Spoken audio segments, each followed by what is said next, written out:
Imagine opening up your closet and loving every piece you see. You're not overwhelmed by tons of clothes you never wear. Getting dressed is easy and enjoyable. That is the goal of a capsule wardrobe. I've been building out a capsule wardrobe for the new season for several weeks now, auditing my wardrobe, streamlining things, collecting a couple of new pieces that I feel like I've needed. I was finding that I had too many clothes in my closet that just weren't getting worn and were taking up space. And it was time to do a little purging and to make things actually work for me better. A capsule wardrobe is a collection of thoughtfully curated, easily interchangeable pieces that are designed to maximize the number of outfits that you can create with a smaller selection of clothing. And most importantly, clothes that you love to wear, that you feel good in, that you look forward to actually putting on. Today I'm going to share my process of how I go about creating a capsule wardrobe. I have done it before a couple of times, and if you are looking to do the same thing, then I hope you find this helpful. It's actually a pretty simple, pretty satisfying process. So let's dive in. So the first thing that I did was take everything out of my closet and look at everything that I have to determine what pieces I wear the most and the least. As a side note, we are excluding things like bras and underwear. And then what I do is sort everything into 3 distinct categories. What I love and reach for all the time, what I like but don't maybe need for this season, and what I don't like and never seem to wear. When I look at my most loved pieces that I'm always reaching for, I like to think about what I like most about them. Textures, colors, fabrics, the cut, the way it fits. Knowing all of this helps you to understand your own style so much more and can help with future purchases and to just better shape your wardrobe. Identifying your favorite colors to wear can also help you to better match items, as it gives you a good kind of base color palette to work with. Next, I look at pieces that I really like but I don't need right now. You can pack away seasonal pieces that you don't need. I also have items that I really like, but I wear them less often. Like maybe there's a certain kind of dress that I wear more if we're going out for dinner, but maybe not necessarily throughout the week. But certainly seasonal pieces, get them out of your way when you're trying to focus on the season that you are in at the moment. And then lastly, of course, I look at what I don't like, the pieces that I never seem to wear. What is it about them that I don't like? The cut, the fit, is it the material, is it the color? Again, identifying these kinds of things helps you to understand your preferences so much better so that we can be more thoughtful with future purchases. And with this pile of clothes that you don't really wear, you don't need, or that don't fit well, you can donate them, you can sell them, or you can give them away. If you're wondering what to do with pieces that you are unsure of, if you don't know if you should keep them or let them go, usually what I do is if there's something that I haven't worn for an entire year, then I know it's probably time to get rid of it. Sometimes I will hold on to it for a couple more months, or something else that you can do is if you have a piece of clothing in like the back of your closet that you haven't worn in forever, try bringing it to the front just to see if you will make use of it, because now you see it more. But if not, it's probably time to let it go. When building out a capsule wardrobe that truly makes the most sense for you, you want to consider what your day-to-day life looks like, as well as the climate where you live. This helps you to figure out the pieces that you're actually going to wear and will be the most practical for you, as opposed to accumulating pieces that are maybe really cute when we see them on the rack, but we just don't end up wearing them because they're not practical for what we are spending most of our time doing. What percentage of the time are you wearing more casual wear versus more business wear versus more formal wear? I have worked from home for many, many years. I've also been a stay-at-home mom in recent years too. So that has shaped the types of clothes that I tend to gravitate towards because I spend a lot of my time at home. I'm also in Canada, where we have 4 distinct seasons: summer, spring, summer, fall, winter, spring, summer, fall, and winter, which means very different clothes throughout the year. We can usually use what's already in our wardrobes to start with a capsule right away, but sometimes we do need to fill in some gaps.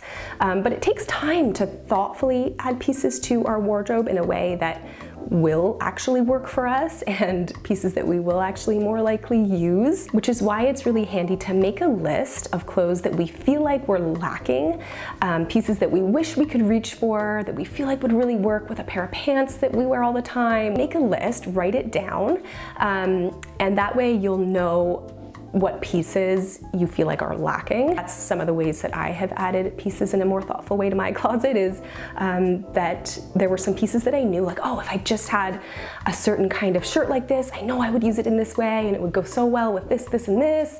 And I wrote it down, and then I, sought out to try to find the right piece. But something else that is so useful here is knowing some really good, versatile, foundational staples for your wardrobe that most people can really make use of in a lot of different ways. But some of my personal favorites include a really great pair of jeans. I have one single pair of jeans right now that I am actually using and wearing, and they are my Abercrombie 90s relaxed jeans. I think that's what they're called. I love these jeans so much. I'm only 5'2", so I got them in the extra short version, and they are just such a nice fitting pair of jeans. And when a pair of jeans, or any pants for that matter, when they fit you right, you feel good in them, they look great with different things, and they're actually a piece that you want to grab and wear. Another item that I love is a cotton or a linen pant. This cream pair, you've probably seen me wear a lot in my videos because I wear them all the time. I got them thrifted. Button-down shirts can also be worn in so many different ways. I got a couple over the summer and I have been wearing them non-stop. They're a great transitional shirt as well. You can leave them open, you can button them up, you can even tie them up for a different kind of cropped look, or you can wear them under sweaters, which I'll be doing a lot in the cooler months. They are such a versatile type of shirt, like best shirt ever. Basic white tees and tank tops can go a long way, of course. I also love having some really good staple cardigans and sweaters in different weights and fabrics. Depending on where you live or what season you're in, you can have more lighter weight ones, or you can have heavier, thicker ones. And of course, some versatile dresses I gotta mention here. I have a few mid-length dresses that I really love, and the right dress can be dressed up or down, paired with various tops for layering and different types of footwear, from sandals to sneakers to Chelsea boots. I wanna talk about how you can definitely have color and pattern in a more minimalist wardrobe. A lot of times with capsule wardrobes, we see a lot of neutrals, and that's because they do tend to mix and match easier. So if you have really very few pieces in your closet, then neutrals can make more sense. But it doesn't have to be that way. You can totally have color and pattern and still not have like an overwhelming number of clothes in your closet. The easiest way to pair colors together is with neutrals. So having both of those things. So for example, a good formula can be having your bottoms, your jackets, and some layering pieces like tank tops, keeping those more neutral, but having a more colorful or patterned shirt, or vice versa, having a more neutral shirt with more colored bottoms, like a skirt or shorts or pants. Something else you can do after you have identified your favorite colors to wear, especially so when you're doing a little wardrobe audit, if you determine that, hey, you have quite a few pink pieces that you really like to wear, or for me, I have a lot of green and blue in my closet that I clearly really like to wear, you can take a color wheel. Even just Google this. I don't mean to get too sciencey here, but look at what the complementary colors are. So if you have a lot of blue, like I do, the complementary color to blue is orange.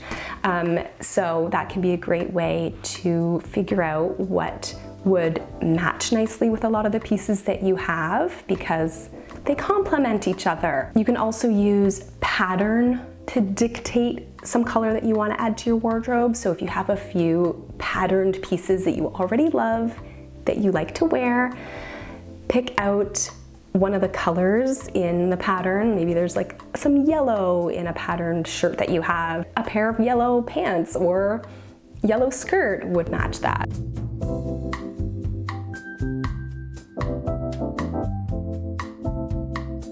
And don't forget that a little bit of accessorizing can go a long way in bringing an outfit together. I'll be honest, I have not been a huge jewelry wearer in my life. Like, I don't typically wear a ton of jewelry, but in recent months, I have found that even something as simple as just like a simple gold necklace really helps me to feel more put together, brings an outfit together, helps me to feel just a little bit more polished. Before I finish off here today, I want to say that I don't really worry too much about the precise number of clothes that I have in my closet. A lot of times with capsule wardrobes, you're supposed to have 30 pieces, 35 pieces, like this really specific number. And for me, really what I'm thinking about is just, do I like these pieces in my closet? Am I actually wearing them? Do I love them? And if not, if you have too many clothes in your closet that you're just not using, then you know that you have too many. So that is it for today's video. Thanks so much for watching. I hope that this was helpful for you. If you are looking to create a capsule wardrobe, or even just to streamline your wardrobe a little bit, do a little bit of purging, it feels good to do this, to actually have clothes that we love and that we want to wear. It makes getting dressed so much easier. So thank you for watching. Let me know in the comments if you've created a capsule wardrobe before. How did it go for you? Or if you are wanting to make one, let me know how it goes if you end up giving it a try. And that is it. I will see you all in the next one.